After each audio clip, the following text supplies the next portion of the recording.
I'm here with Williamson County State's Attorney, Ted Hampson, and with the new Safety Act, not only does it affect the jail and the process of what goes on there and the arrests, it also affects things that are going on in the courthouse. They've started something new called grand juries, and Ted's going to do some explaining for us about that, how that works. Ted? Well, I appreciate it, Becky.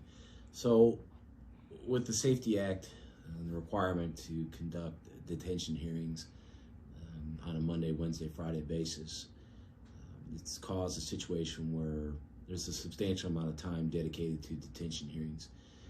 In the past, we would do what we call preliminary hearings on Monday, Wednesday, and Friday, where we would have to produce some evidence, which amounts to probable cause that somebody would have committed a felony offense, and those are typically done in a simple hearing on those Monday, Wednesdays, and Fridays. But due to time constraints and the ability to have sufficient personnel to handle both prelims and detention hearings on the same day, Williamson County has elected to go back to a grand jury process.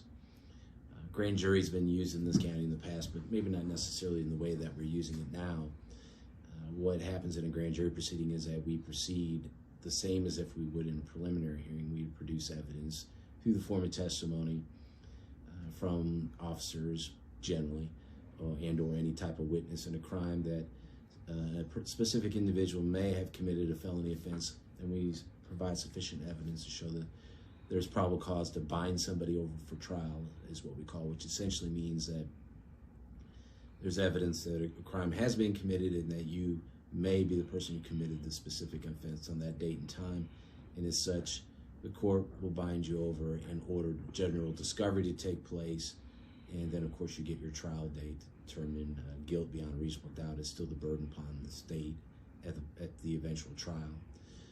But we have called upon citizens of the community to serve in a grand jury. Oftentimes, if you are called to serve in the grand jury, you'll serve for a period of 6 months.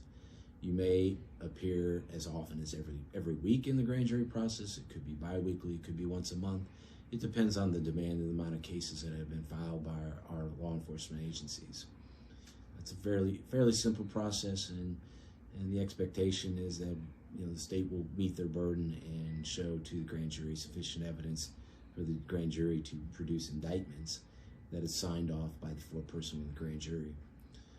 It's a process that's used all across the state of Illinois in various counties depending on the size. I know that they use them in Jackson County, Franklin County, other local communities. So it was inevitable that it would come to Williamson County with the increased demand of time and things that we have to do in order to meet the requirements of the Safety Act. But all in all, we're looking forward to the process, and of course we're grateful to the people of Williamson County who have already begun serving on these grand juries and the people that will be called in the future. It's a very important part of our legal process, and we're greatly appreciative of members of our community. Well, Ted, thank you very much. I appreciate you taking out your valuable time. You're a very busy man. And well, I'm glad to help any way I can. Thank you so much. You're welcome.